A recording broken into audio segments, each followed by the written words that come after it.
Hi guys, my name is Seb Ostrovich, aka the Voice of the People from Weightlifting House, and I'm here just to talk a little bit about Meso Hassona. Now I think the first time I really ever took notice of Meso was probably the 2016 Olympic Games. It was the 85 kilo weight class, which is not the weight class he's in anymore, and it was incredibly competitive as a session. And to be honest, Meso wasn't really fighting for a decent placement, and yet I still took notice of him, and I think a lot of other people did. He only just broke the 200 kilo clean and jerk barrier, which today is, sort of thing that he would power clean and jerk. But the way he did it, this 203, you could just see the enthusiasm and excitement in the way that he lifted, in the way that he looked at the audience and the crowd. And so, though he wasn't really battling for the top spot, I think from that moment onwards, everybody was really aware of this guy, this kid at the time, Meso Hassona. I think compared to a lot of the other weightlifters in the world who tend to be slightly more guarded with their own emotions, they don't want to let too much out. Meso is an open book, and you can tell that, and all the interviews I've done with him, all of the videos and the time I've spent with him, you're able to see how he feels just by looking at him. He's not afraid to show you how excited he is after he makes a lift, or how excited he is before he makes a lift. And I think that is one of the reasons that really makes him stand apart from the rest of the crowd. Now 2017 really was the year everybody started to take notice of Meso for more than just his smile and his attitude. At the World Championships, despite snatching and placing maybe 10th, because of an enormous clean and jerk, 220 kilos, he was able to medal in the total, and he got a bronze. In 2018 he maintained that level of the clean and jerk, but this year his snatch improved, and by 2019 at the World Championships, things had changed massively. He was way up there in the snatch, and of course he was way up there in the clean and jerk as well.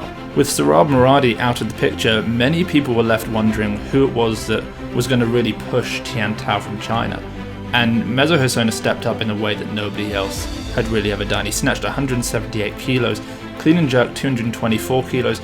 He forced Tian Tao to take an enormous attempt in the clean and jerk. He managed to clean 230, a weight we had never seen him attempt anything like in previous years. If Meso had competed as a 102, he would have won gold by 4 kilos.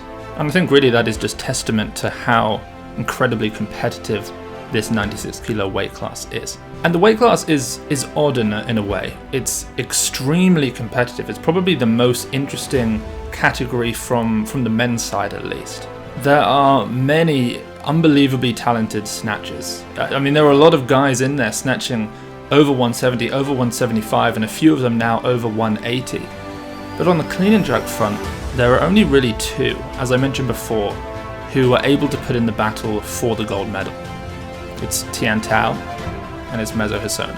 In the snatches, I mean, we've got Tian Tao, we've got Anton Plesnoy, Jonathan Rivas, Bodhi Santavi, Rostami perhaps, Sohrab Moradi, though he's not really in and amongst it anymore. And now, of course, there's Meso, and that's a big problem for everyone else. That's a huge concern. I think even in the past, Tian Tao was able to just assume that he was going to out-snatch Meso Hassona, but it seems like things have changed. I spent a lot of time with Meso over the last year, and his snatch has gone up and up. In fact, it was this time, almost to the day last year, I was with Meso in Qatar, filming him as he snatched 180 kilos for the first time ever. And now just a few weeks ago he snatched 183, and he's competing again today, and I don't know what it is that he's done, but he's certainly capable of doing more than that 183. So where is Meso with regards to the world records in snatch, clean, jerk and total? Well, the world records are 186, 231, 416, and these are held by Sohrab Moradi, Tian Tao and Sohrab Moradi again. The most we've seen from Meso in an international competition, a competition that counts for the Olympic qualification procedure, is 404 kilos. It's slightly down, but it's way up on everyone else. It's only slightly below Tian Tao and Sohrab Moradi. But the difference between Meso and those other guys is Meso is younger. His rate of improvement is almost worryingly fast. Every single year he seems to out-total, and we haven't been able to see him compete in a big meet for the last year because of what's been going on in the world.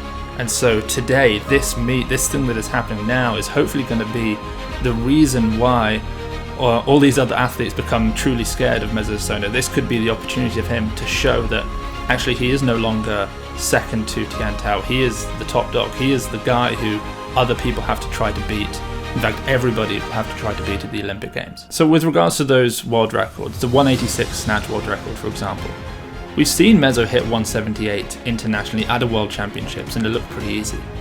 A few weeks ago, he snatched 183 from the floor, that's just 3 kilos below, and he did even 185 from the blocks. And the clean and jerk is even more exciting, really. I mean, the world record is 231.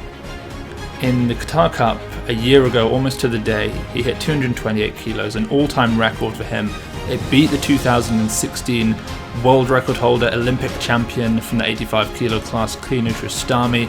It was just, at the time, a couple of kilos below the world record, and it looked great. But in the last month, Meso has done 230 kilos, and he did it even quicker. In fact, on the Weightlifting House news show, when I talked about this lift, I put up Meso's 230, and then I put up Tian Tao's 231 world record, just to compare, see if we could see anything interesting, any differences between these lifts. And the most interesting thing is that Meso makes it look better. He makes it look easier, the pull is quicker, he even stands it up faster, the clean is completed faster, the jerk is more sturdy, and Meso completes the lift so much quicker than Tian Tao was able to complete that lift. And I think that ultimately boils down to why this competition right now is so interesting. And that's because with the way that the Olympics is set up for this year, countries are only allowed to send 4 athletes from the men, 4 athletes from the women to the Olympic Games. They can't just send as many people as technically qualify in the top 8 of each weight category.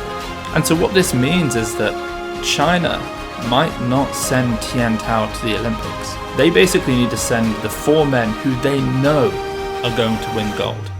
And I think if you'd have asked them a year, 2 years ago, will you send Tian Tao? They'd have said, of course, there's nobody who can beat him. Surab Maradi doesn't seem likely to go. So who else is there? But now, after these 2 years, after 2 years of progress, suddenly there's Meso Hassona. And suddenly Meso Hassona is the only guy in the world who can put a stop to Tian Tao's reign. And quite frankly, it really looks like he might do that. And so I think that actually China might be too nervous to send Tian Tao to the Olympics. And I think this competition right now, this performance right now from Meso could well be the deciding factor. We're going to see them collide again. We will see them in the 2021 Asian Championships in April, and I'll be there filming that too and commentating on that too. And that might be the last time we really see those guys together again for a long time. But if Meso does well enough today, that might be the reason why China says, we can't risk it with Tian Tao. We can't guarantee the gold. Meso Hassona is too much of a liability for us as a country to send Tian Tao. There are easier gold medals out there. And I think what might surprise some people is that this is not what Meso wants. And we talk about it all the time. You know, did you see this lift from Tian? Or Seb, did you see this lift I just did? And we talk about it. Meso wants Tian Tao to go to the Olympics. He wants to beat Tian Tao. He doesn't want to win and there be an asterisk by his name. He doesn't want it to be that he wins and people think, well, if Tian Tao was there, maybe things would be differently. So Meso has 2 options really. One of them is out of his control. China sends Tian Tao and he gets to beat him. He gets to prove that he is the best 96, that nobody can touch him. Or they don't send Tian Tao, but Meso puts forward such an incredible total today, or in April at the Asian Championships, or indeed in Tokyo 2021. A total that no one would have been able to touch, a total that no one would predict that someone like Tian Tao would be able to touch. I know that Meso's told me that, he wants to do 190, 240. These are numbers for sure that no other weightlifter is likely to ever be able to touch again, perhaps in this weight class. But I think if at any point before or at the Olympic Games, Meso can do something along the lines of 184 to 185 in the snatch, and 233, 234, maybe 235 in the clean and jerk, and put those lifts together, I don't think there will be any doubt in anyone's mind that Meso Hassona truly is the greatest weightlifter in the 96 kilo weight class. And that I think is why this is also exciting. That is why Meso Hassona is the people's champion. He's the guy that people want to win. Not only does he train hard and he put up incredible lifts, he does it with a smile on his face. He does it in a way that other weightlifters just don't seem to do. And that is why I'll continue to interview him, and I'll continue to film him, and continue to spend time with him. Because there is something about him that perhaps is lacking in the weightlifting world. It really is this level of transparency that we see with Meso Hassona that makes him the people's favourite. Thanks so much for listening. Don't forget to subscribe to Meso Hassona's new YouTube channel, and don't forget to check out the Weightlifting House news show.